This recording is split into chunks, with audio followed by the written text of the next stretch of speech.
You know, practicing meditation,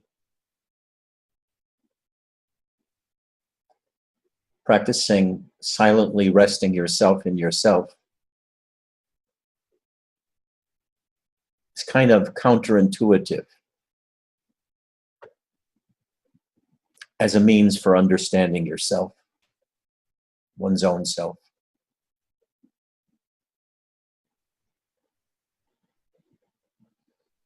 We Westerners are so bound up by thought and the analytic process and objective thinking, as opposed to devotion, as opposed to reading the Bible or reading some spiritual text, that we think sitting mindlessly, resting in one's own self, is a nothing activity that will result in nothing at all.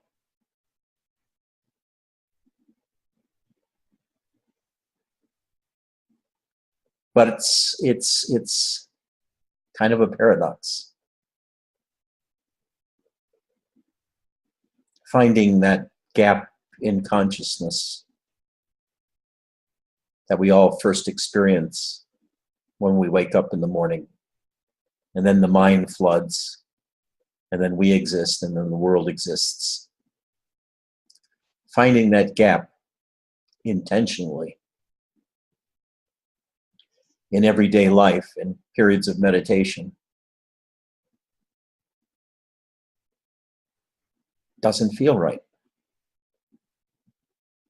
I used to remember 40 years ago practicing meditation and trying to get into the silence, trying to get into the non-thought state. And I used to complain to myself, what is this? No mind. What is this? Not thinking. I felt this is like what some animal experiences. What is there spiritual in that?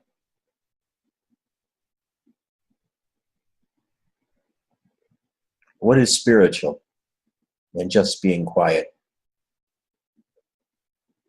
If you read Robert Long, he says over and over again that the mind is not your friend. Your mind is not your friend. Thinking is not your friend. Thinking is borrowing somebody else's thoughts and using them as your own.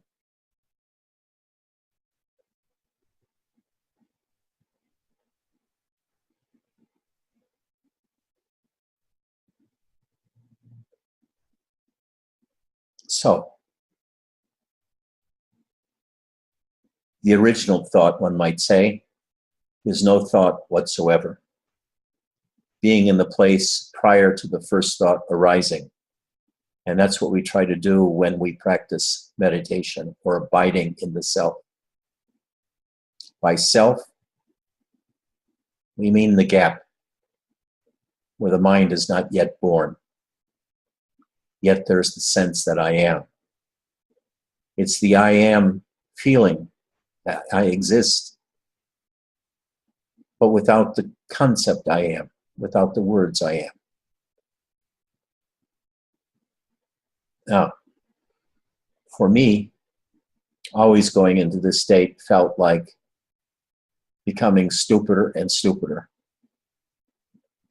My brain would start to freeze, got hard like a rock. It felt heavy. And then I felt sort of disappearing from the world, going down inside. And then all of a sudden, well, not all of a sudden, gradually, I lost all contact with the world. I was not even aware of being aware. It was like being asleep. And I stayed in that state for maybe half a minute or a minute. I don't know how long it was, because I wasn't there. And then my mind broke. It felt like that. My mind broke. My brain broke. And everything washed down into my heart. The focus of my energy and my tension flowed into my heart and into my body. And you can practice that. You can practice focusing on feeling your existence in your heart area. That automatically moves your center of gravity, as Sasaki would say, lower into your heart or into your gut. That facilitates the process of becoming stupider and stupider, because you pull the energy out of the brain, your energy out of the brain. You bring it into your heart or lower into your gut. And your mind drops away. You're not in utter bliss. What you're in is utter emptiness. Total space. Room for everything. Even your body doesn't exist anymore, just space. And into this emptiness rushes the external world. So you're filled with the external world. You become one with the external world. Your emptiness is filled with everything, and you are everything. This is a non-dual state, but it's a temporary state. This used to happen to me every day, 4 or 5 times a day, whenever I was sitting at Mount Baldy Zen Center. I wondered, what the hell is this all about? What is this? Which is truth? Me being in this body, talking to you now, or me not existing and just being utterly receptive to the entirety of the world? I wrote about that recently and posted it.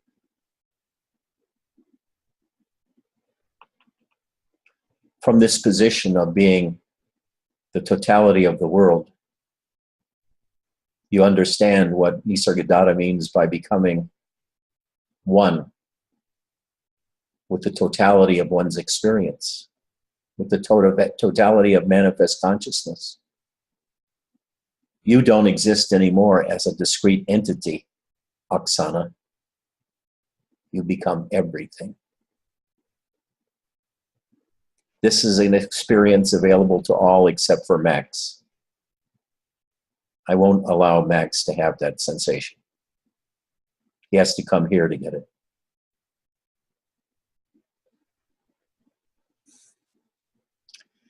So, lowering the energy from the brain into your heart, into your gut, wipes away the mind, leaving empty space, and it's filled with everything from outside, so that you're one with the universe. You don't exist anymore as a person. You're one with the totality of your consciousness. And that's what they mean by becoming one with the totality of consciousness. It's your consciousness, but you're no longer there as an entity perceiving all this. By the way, it's good seeing all of you and your happy faces. Wipe that smile off your face, Mark. Oh, you defy me. Okay. But what does this state teach you? You can't go around daily life walking in everything where you're not a body, walking through the hallways, eating, watching television, editing psychiatric reports, reading a book. All that requires coming back into the world of mind.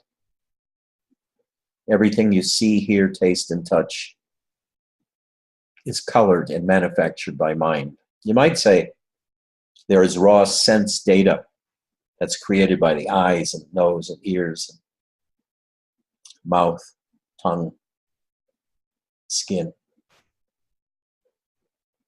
But there's an intermediary there. It's called consciousness.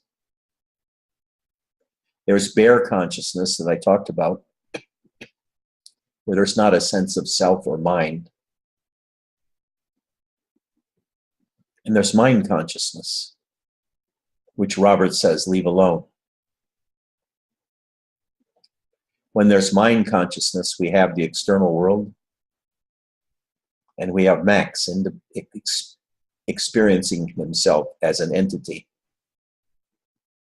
a PhD-bound entity in the middle of a German-speaking country, in the middle of Europe, just waiting to be invaded by the Russians.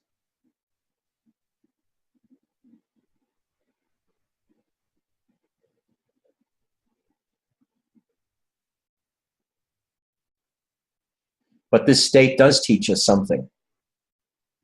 We can read Nisargadatta in understanding what his state is. He says consciousness has two aspects. Something like what Krishnamurti talks about of bare awareness, which is being aware but attributing nothing to that object or that experience, just being aware. This is much like having no mind and being the totality of the experience of everything. The other aspect of consciousness, Nisargadatta calls the active aspect, the one driven by the sense of life, the inner energy, Shakti. This is filled with concepts, thinking and doing. This is filled with objects and things to be done, responsibilities, all created by mind. And Nisargadatta, at the end of his life, says, this world, this aspect of consciousness no longer exists for him, or it does in a tiny bit, just a tiny bit. This active, judging, thinking, ambitious mind. It's dead for him. And when did it finally die? He said, when he found he had cancer. He said, suddenly, this sense of ownership of the body, the sense of being a body in the world, rather than knowing he was part of the totality of consciousness, dropped away, which was convenient. He dumped his body conceptually because it was going to die, and he didn't want to have anything to do with the process of dying. He was fine with dying, but he was worried about the pain and the angst, the distress, and the bother of it all, as he put it. So it was an impetus for him to drop identification with the body, drop identification with the mind, drop identification with any kind of ownership of what was going on in his life or anything to do with the external world in terms of politics or what's going on. Everything for him, he just gave it all up, said, no more of this shit. Now I'm just going to relax and watch everything, and hopefully my pain, my death won't be too painful. That's what he says in his last books with Robert Powell and Gene Dunn. And I think that's how we judge, too, in a way, how great a saint is, how they die.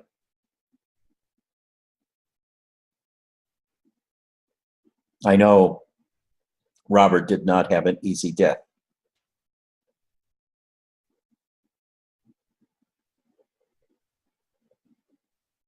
He had liver cancer, and it spread. Within 6 months of diagnosis, he was dead. I know I went up there to visit him several times in those last 6 months at Sedona.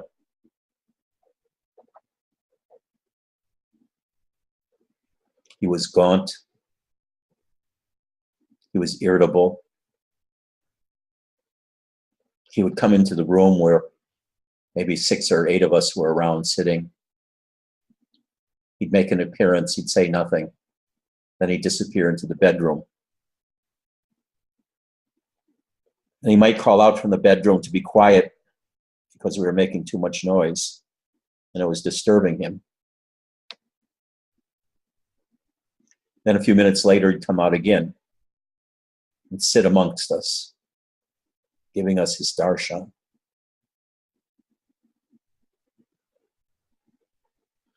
But it was not an easy death.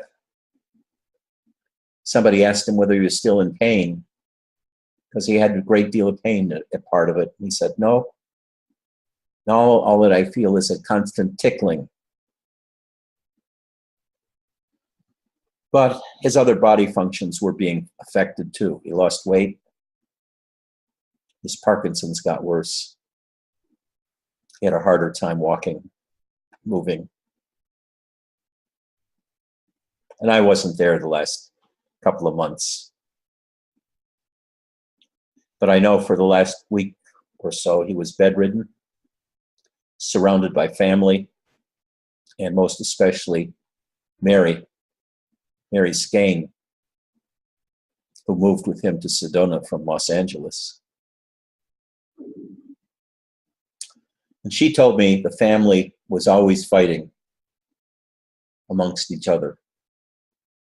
And Robert would pull her aside and say, Mary, I'm sorry for what I got you into by having you come to Sedona, selling your house. So Nisargadatta, too, the last couple of years, he was experiencing tremendous pain. He would even brag about it in his books. He says, this body is in tremendous pain, burning pain. And yet, I'm not bothered by it. I can still talk. I don't bitch about it. I talk about you and your experience, and that you are separate from this body. That's what I'm trying to give you, this knowledge of the other, of existence that falls outside of existence, of the witness, of the absolute. And the way you get to know that is not directly by seeing, feeling, touching, tasting, or experiencing the absolute in any way, but by watching your body, and by watching your body realizing it's something alien to you, that you're apart from it, that it is an object in your consciousness. And then you watch your consciousness itself. And this is where it gets interesting. You're no longer watching objects in consciousness. You're no longer watching emotions, or your body, or your breathing, or your smelling, tasting, touching. But you're watching consciousness. You're watching the walls, the ceiling fan, tree outside, the windows. And you see and understand that everything you know is consciousness. There may not be anything outside at all. It may be just your consciousness, because that's all we ever know is what is in our consciousness. We don't know that there's an external world. It may be that our consciousness reflects the external world, but it could be that our mind makes up everything. That it's like a dream. Like a dream at night where your mind wakes up and makes you think you exist, and creates a dream world. That's the mental function. It's not part of the gap or the deep sleep. How do you know there's an external world? All that you know is what you see, hear, taste, touch, and smell, and intuit. You don't know anything besides that. Even the teachings are all about consciousness and your body. There's nothing that can be said about what's outside of consciousness. All concepts belong to consciousness, within consciousness, and about consciousness, or about your body. So, when you're able to practice meditation by getting into the gap of no thinking and just sort of receding deeper and deeper into yourself, with the mind slowing down, then stopping, then breaking, and whoosh, come out on the other side in unity consciousness.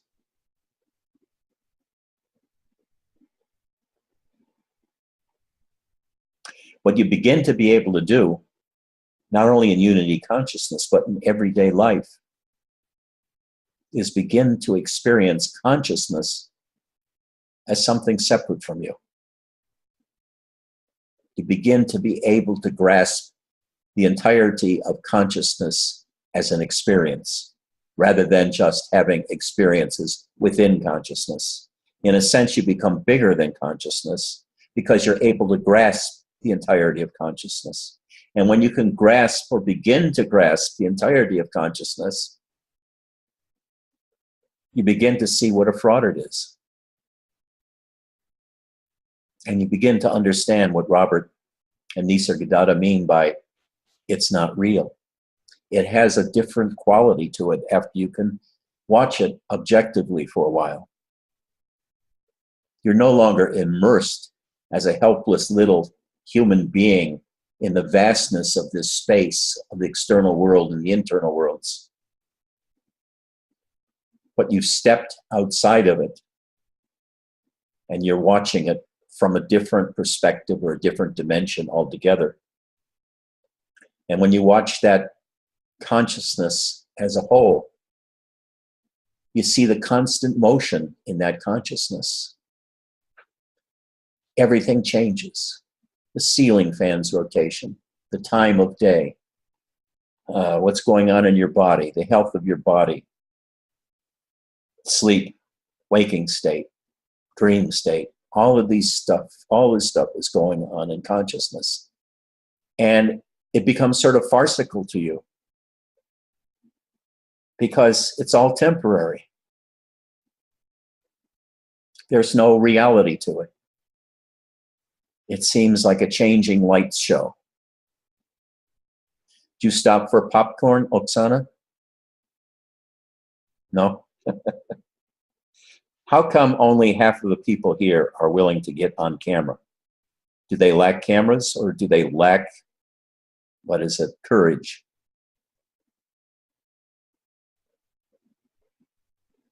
Purushottam, you've been on camera before. Why don't you come on? Padma.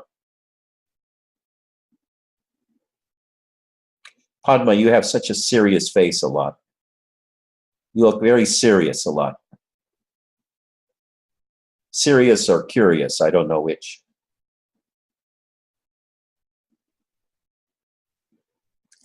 And then when you can watch consciousness over a period of time, there's automatically a space between you and consciousness so that you unattach yourself or disidentify with consciousness. Now, one of my friends for a period of time was Bernadette Roberts, who lived in Santa Monica, same time I did. She wrote those books on the experience of nothingness, the experience of self, what is self. And she dwelled in the unitary consciousness state for years. And then it disappeared. And instead she became filled with emptiness. The energy wasn't there anymore. The bliss wasn't there anymore. Her sense of self wasn't there anymore. And she Like others, like UG Krishnamurti, called this a disaster. All her bliss was gone. All the fun was gone. All of the excitement and Shakti was gone, and she was left with nothingness. And then somebody reminded her, as she was describing her sense of self, having lost that glorious center of union with Christ. They said, you're talking about loss a lot. You're talking about the kinds of experience that elderly people have when they lose their ability to function,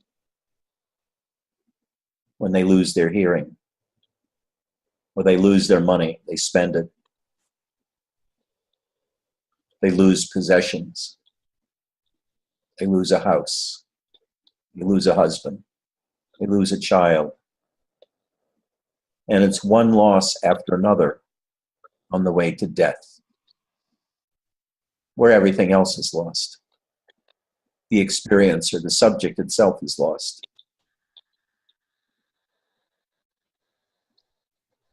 Bernadette was going through a slow, long death process of getting rid of that consciousness, getting rid of that attachment to the body, getting rid of the attachment to consciousness itself, doing so consciously and fretting about it the whole time. While Nisargadatta rather enjoyed it. He says, I don't have to put up with this shit much longer. I can give it all up right now. He says, the pain in my body, I have given that to consciousness. Let it feel the pain if it wants. It can feel it as long as it wants. But he had disidentified with his consciousness and gave the pain away to somebody else. Just like Christians say they can give their pain to God or to Christ and let him deal with it. So the Advaitins give their pain to consciousness. Now, I've seen pictures, you two have too, of what Nisargadatta was like during satsang. He was extremely active, constantly chain smoking, constantly moving, darting around left and right, being irritable and criticizing people constantly. There didn't seem to be any peace in Nisargadatta. But from my point of view, he had the highest understanding. Robert, on the other hand, always seemed peaceful. Nothing ever bothered him.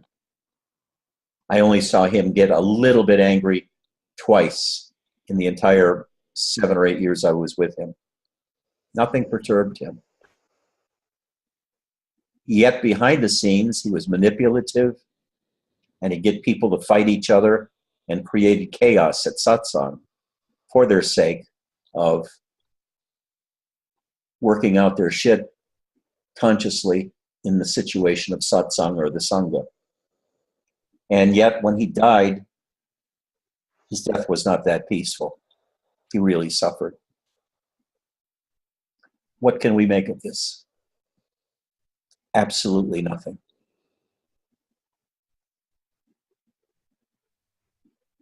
There's nothing to make of it. Each person's experience is different. Maybe nobody else here will have that experience of the rock-hard mind and the disappearing of the mind and the opening to the world. Each person has different sets of spiritual experience on their way to totally knowing themselves. My way just happens to coincide a lot with the Zen way because I did a lot of Zen meditation, was with a lot of Zen masters. But you may not have these experiences. You may have different experiences. All that I can do is share my experiences, my understanding, and hopefully you can make something of it. If not, yeah, you don't. You go somewhere else.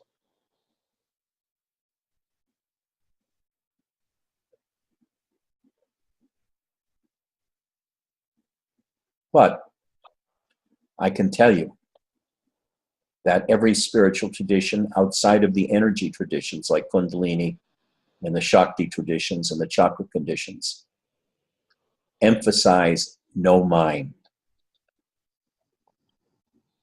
no thinking,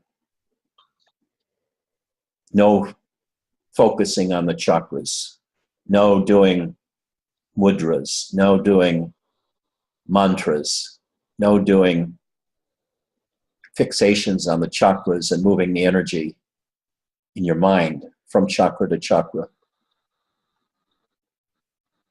From my point of view, all the Kundalini and all of the Shakti-based spiritualities are filled with really the belief in your body. Now, I'm not denying totally the existence of the body, but I'm saying for the purposes of spirituality and transcendence, you have at least to consider the concept that you are not your body, and to not focus on your body that much, but instead to focus on consciousness and re-identifying from the body to the totality of consciousness, such as through those unitary experiences you can get in meditation, or just by listening to Nisargadatta and what he has to say, or me and what I have to say, when I say you are not your body. At least get to the point where you can identify with the totality of consciousness, rather than taking the baby steps of focusing on Kundalini movements in your spine or the various chakras and energizing them. Don't take the baby steps, because the baby steps can go on forever. Take a courageous leap and disidentify with the body and re-identify with the totality of consciousness. And that's not easy to do. That's difficult to do. That is difficult enough. But you've only got 2 steps: disidentifying with the body and then disidentifying with consciousness, to get the freedom that Advaita allows you, freedom from life and death, when you realize you're that which is beyond consciousness. And you do that because when you see that you're witnessing consciousness, you feel your differentness from consciousness and your body. When you can observe consciousness as a whole, you see its changing nature, you see how fragile it is, how it all fits together in patterns, it just keeps flowing and flowing, and that you have nothing to do with that. It's something that catches you up in its web, in its maya, in its play of consciousness. But the play isn't real.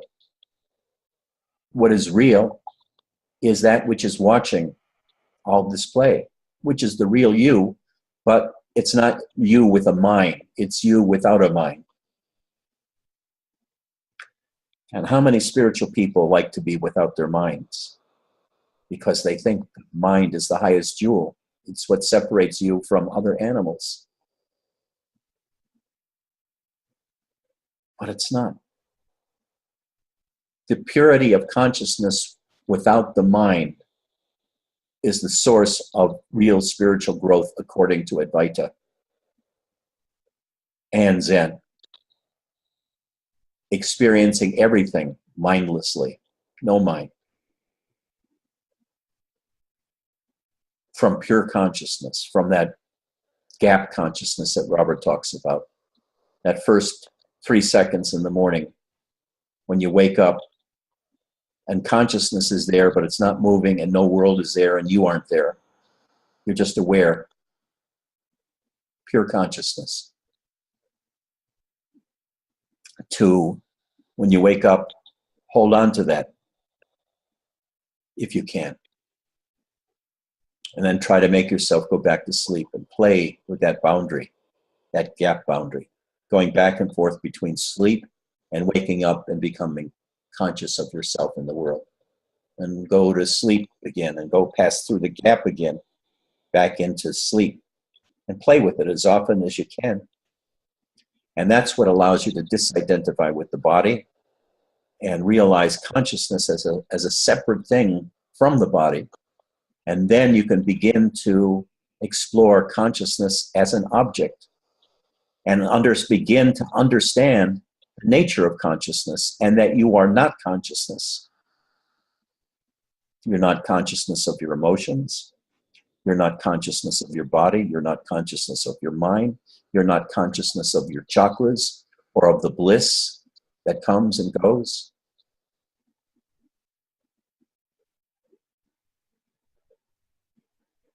As a matter of fact, Advaitins are kind of contemptuous of bliss. I went through it for 5 years. I thought it was kind of enjoyable, but afterwards, I see it's a waste of time.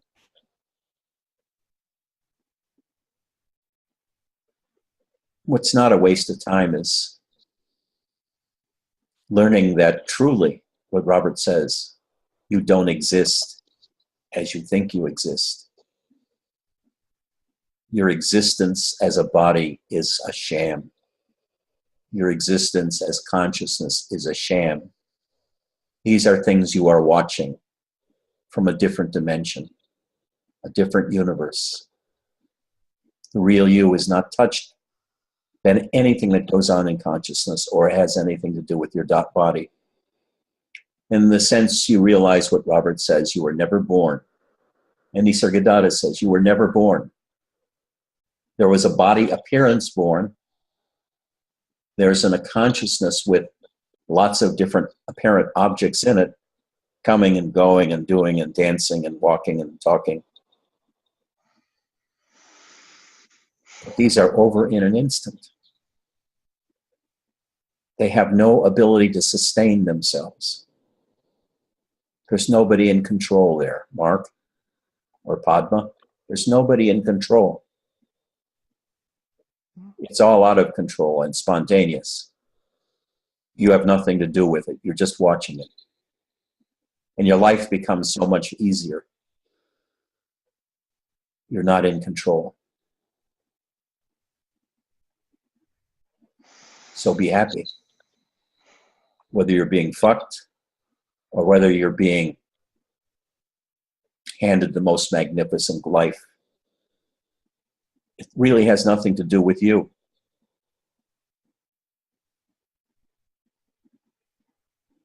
It's good to see you, Angela, today, and staying the whole time.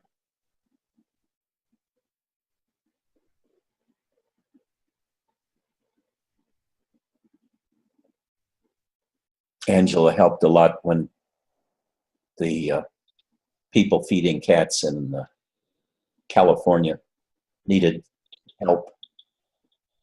I appreciated it.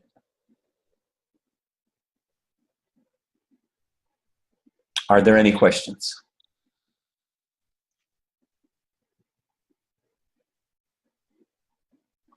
Are there any complaints? Gee, I have a question. Can you hear me? Yes. Yeah. Somewhere you write that Robert told you that Nisargadatta added something to Advaita. What did he mean by that? What did he add? The emphasis on the absolute. For Ramana,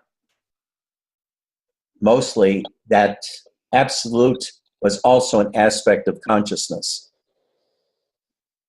For Nisargadatta, it was entirely separate from consciousness. For Robert, Robert seemed to waver between the two because he said Nisargadatta added something, which is the emphasis on the absolute separate from consciousness, but he himself held that point of view, but rarely talked about it, saying that it wouldn't be accepted, that he had to say everything was consciousness because that was more acceptable to Westerner New Age types that would come to satsang. He didn't want to take away their consciousness and leaving them with nothing, which is the absolute. I mean, the word absolute makes it sound as if there's something there, but really nothingness. There is only knowingness. And in a sense, it's no more than sentience. It's no more than the ability to see, hear, taste, tell, smell, and so forth.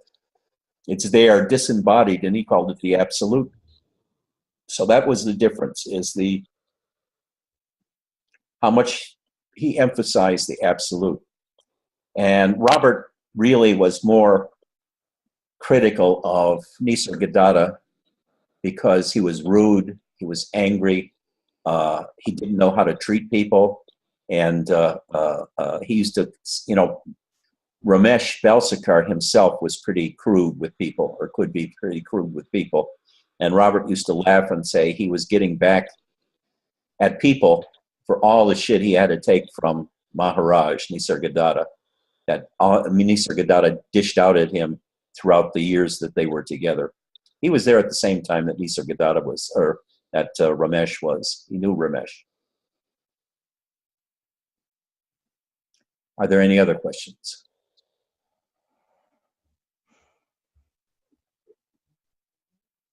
Mark? Turn your microphone on, Mark.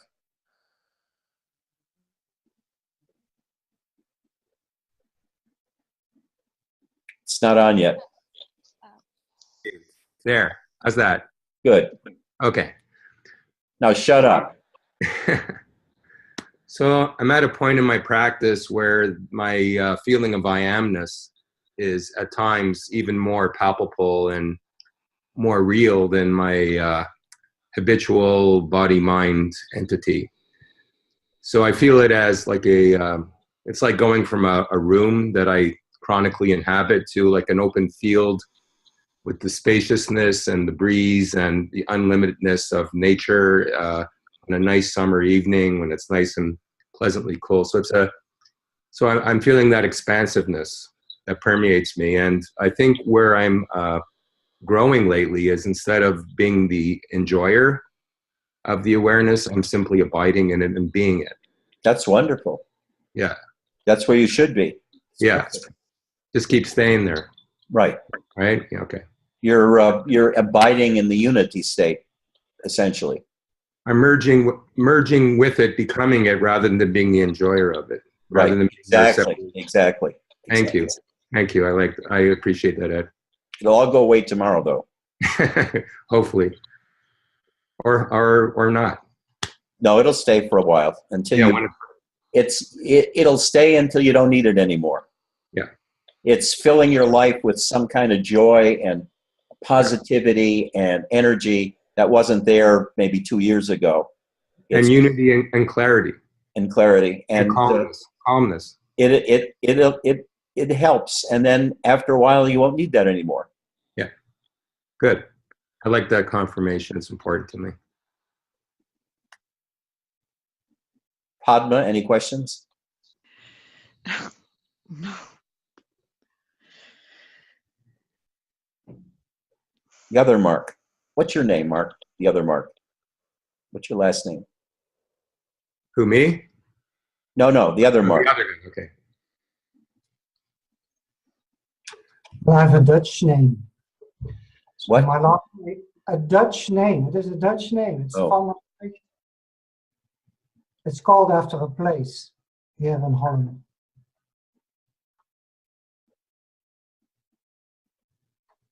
Now, Angela, you're Dutch also, aren't you?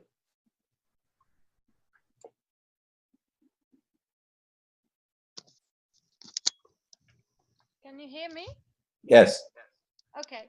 Barely. I wanted to tell you that Sukai wrote a question to the chat.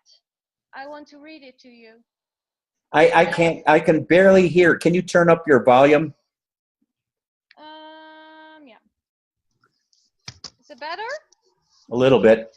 Okay. Last night I was aware of something being dislodged from my solar plexus, and it felt painful. Today I can still feel pain in that area, and I feel so sad and low. That's what Sukai wrote to you. But there was no question associated with it. No. Sukai, the spiritual search, the process can take 50 years or more. You'll experience so many things during that period of time. Sadness, grief, happiness, love, emptiness, consciousness, so many different experiences. And after not too long of a period of time, you'll realize that the experiences don't mean much. They're just experiences. They're just part of the play of consciousness. And you'll realize you don't have much to do with that play of consciousness. It's just a movie you're watching. So what you have to do is look in the right-hand corner of the movie that you're watching at what Rotten Tomatoes says is the reading on this film. Is it an 89%er or is it a 6%er? So check your little meter in the corner of whatever you're experiencing and see what the rating of that experience is. That's a joke. In other words, it's just a fucking movie. And it's just your experience of the moment. It's not going to last. It'll change into something totally different, or it'll intensify. But don't worry, it's just experiences associated with your body. And you have nothing to do with that. It's just something you're watching and identifying with.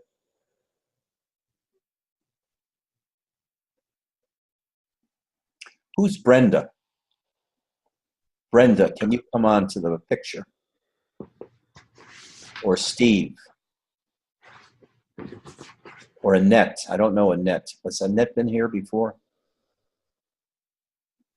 And Purushottam is not here. He's decided to be shy today.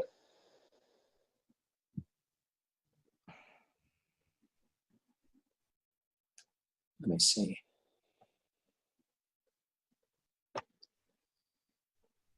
Well, I gave about 40 minutes of talking and 6 minutes of asking questions, 4 questions. Anybody have any questions?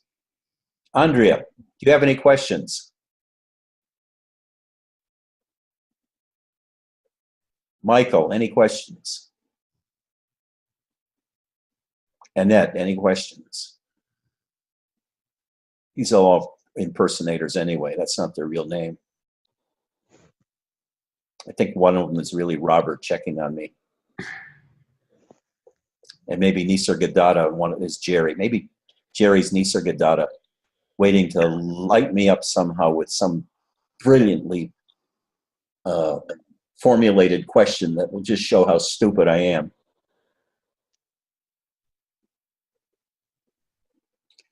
I appreciate Nisargadatta so much.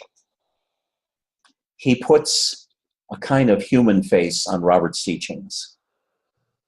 Robert says, you don't exist. You're not real. The real you is infinite in its extension, greater than God. It's the infinite Brahma. But these are all words that are spiritual words that only apply within consciousness and can't possibly apply to that which is beyond consciousness. You can't say that which is beyond consciousness is spacious and empty and is godlike and is infinite and is unalloyed bliss and all of these kinds of things, because those are all descriptions of experiences. And all experiences happen in consciousness. But that which lies before consciousness, we cannot know. We cannot experience. We can only intuit that we are that, because when we've learned how to grasp the totality of consciousness and see it as an object, we feel intuitively we are different than consciousness. We are different from our body. So we must exist as something entirely different. But about that existence, I can't say anything because I can't experience myself. I can only experience myself in relationship to the consciousness, which I am different. Consciousness is everywhere. Consciousness is everywhere in front of me. And I'm everywhere it appears behind it, so I can then say, perhaps I'm as big as consciousness, but it doesn't have to be that case. I may not have any extension whatsoever as the absolute. But consciousness appears to have infinite extension and infinite duration. But I, as the absolute, those properties don't reflect me, because those are aspects of consciousness. Time and space are aspects of consciousness, not of me. I can only see that in consciousness. I can't see any of that in myself, because when I look deeper into myself, all I see is emptiness, which is the thinning out of consciousness, and is not me itself. Whatever I am is not experienceable. Does that make sense? Oksana, does that make sense?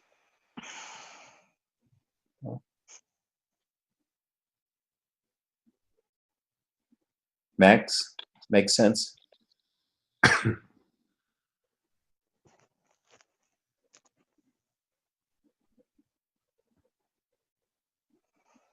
You got to give me a hint as to where to go from here. I've more or less shot my wad unless somebody lights a fire under me. Well, you were asking about, can you hear me, Robert? Yes. I mean, Ed. So, it seems to me what Robert was expressing was that consciousness is the freedom of all limitation. And he's using the best word analogies he can come up with to convey the immensity and the palpability and the... He was talking to people that were bound to their bodies. Right. And he wanted to free themselves from identification to the body to be liberated into identification with consciousness itself. And what Nisargadatta says is take them either further and gets rid of consciousness as the last barrier to being absolutely free. Now, I think Robert always knew of this himself, but he didn't talk this way in his satsangs. He talked about the infinite expansion of consciousness, the totality of manifest consciousness, and that you were that. You were infinite space, you were infinite this, et cetera, which is all terms applied to consciousness. But it's an analogy. You know, words cannot convey.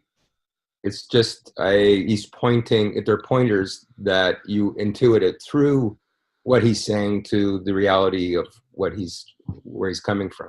Exactly. Yeah. On the other hand, Nisargadatta cut through that. And he's much more radical, and he's much more talking about things that Robert didn't talk about, like, I'm dying, and fuck it. I'm dumping all of this on consciousness. I can't wait for this show to end. I can't stand it anymore, and I wish you all go away. I'm no longer welcoming people to satsang. If you come, fine. If you don't come, that's fine too. I no longer invite people to come.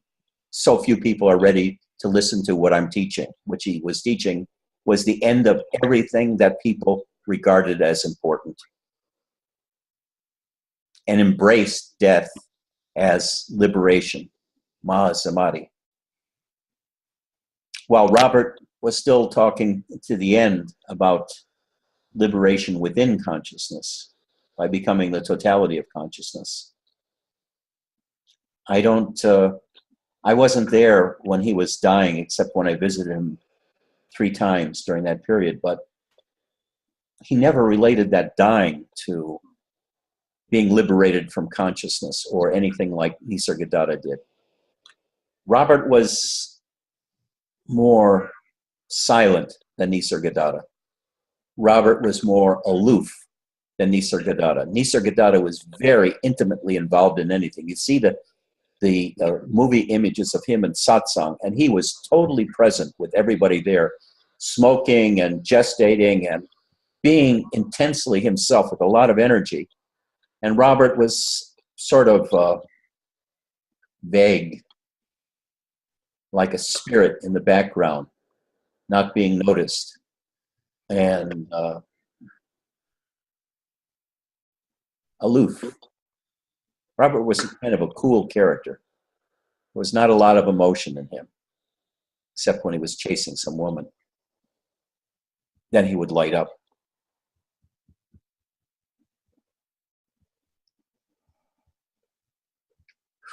You know, my friend Shankananda is accused of having sex with 45 or 50 of his female students. And I think it has to do with the play of consciousness. When you are liberated from the body, it's really hard to find people to play with you because they're in different worlds. You know, I visit my mom every week or 2. She's only 6 miles away. But I didn't like being there because there was nothing we could communicate about. My mom didn't do anything. And we would watch television, and she'd relate things about my past. Do you remember this? Do you remember that? Do you remember what happened here? Do you remember Patty? You remember this? And it was all in the past. And, you know, I didn't have anything to do with that shit. I had let my childhood go a long time ago. And that's all she wanted to do was communicate to me from heart to heart by bringing up past things, because I didn't know how to communicate to her, to reach her, to have a meaningful communication. I didn't talk about death. I didn't talk about Advaita. I didn't talk about any of this stuff, because the last interest she had in spirituality is watching television creatures. And that was 15 years ago. So I had no idea. She mentioned that at one time, probably in the 1960s, she was working in a hardware store as a salesperson. And she saw this nun come in. And she said there was something about the nun's face and her eyes that looked at her. And she became filled with bliss, and the hair stood up on her arms and her head by being overtaken by the beauty and the angelic energy of this nun, this woman. And that was the closest thing she ever came to in a spiritual experience that she talked to me about, except the last few weeks when she felt like she was no longer herself anymore, that she was stuck between worlds, and she didn't know how to get unstuck or where that other world was going. And she didn't appear to be very frightened of it, except she talked a lot. She started talking endlessly, and perhaps to other people that weren't in the room. Probably a sign of anxiety. But Nisargadatta brought the teachings down to a very human level, talking about death. And Robert never talked about death except as a hypothetical. So what if you die? It doesn't mean anything. But Nisargadatta talked about his own death. I have cancer, I'm dying. I should be really suffering. I am suffering, but I've turned it over to consciousness. I can't wait for this body to end. I don't want this crap anymore. It's this bother of it. I'm in the absolute now. I'm totally beyond this. I don't want this anymore. Robert never said that. To the end, he was being a guru, not Nisargadatta. Nisargadatta was being true to himself. But Robert still had a little bit of that role there that he was playing for us. That's why I appreciate Nisargadatta so much. The utter reality of that person. His irritability, his anger, his rudeness, and the people that put up with it. Kind of touching story. Especially Jean Dunn, the story she used to tell me about the tricks he played on her. But that's why I appreciate Nisargadatta. He talks more really and authentically than Robert, even though I awakened to my real nature under Robert in 1997, just after he left for Sedona. But Nisargadatta has this quality of humanity and of, at the same time, a great, great saint, being able to express truths in a way that pounds at your head and knocks you into a different state just by listening to his words.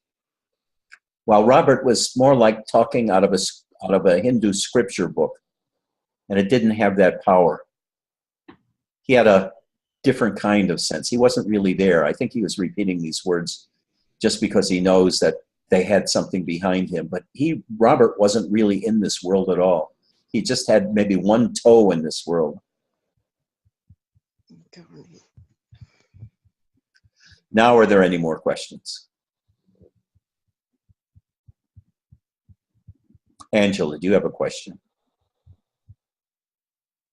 Make up a question. Pretend you had a question. If you had a question, what would it be?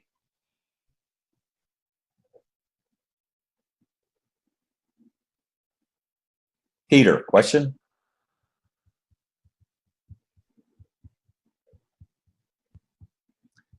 Well, I'll record it. I recorded the one last week, but I just haven't had time to do the processing to post it. And this one, I think, will be done automatically. The one last week, I recorded it, but I have to convert it into a different format in order to upload it to YouTube, and all of those processes take time. But both of them will come up soon, along with my new donation link, so that I can feed those cats in Los Angeles. The woman is running out of money earlier and earlier in the month. She runs out before the middle of the month now. And I'm sending her tons of food on Chewy, like 12 bags of 16-pound bags at a time and 10 boxes of wet food. But she has 300 cats she takes care of. So I'll see you next week. Same time, same place. I love you all. Come back again. Send questions. You know, I'm open to answering them on Gmail. Or we can talk on Skype sometime. Or especially in Satsang, where your questions can be heard by everybody and can benefit everybody when I give the wrong answer. It's a joke. You can laugh. Bye-bye. See you next week. Bye. Bye.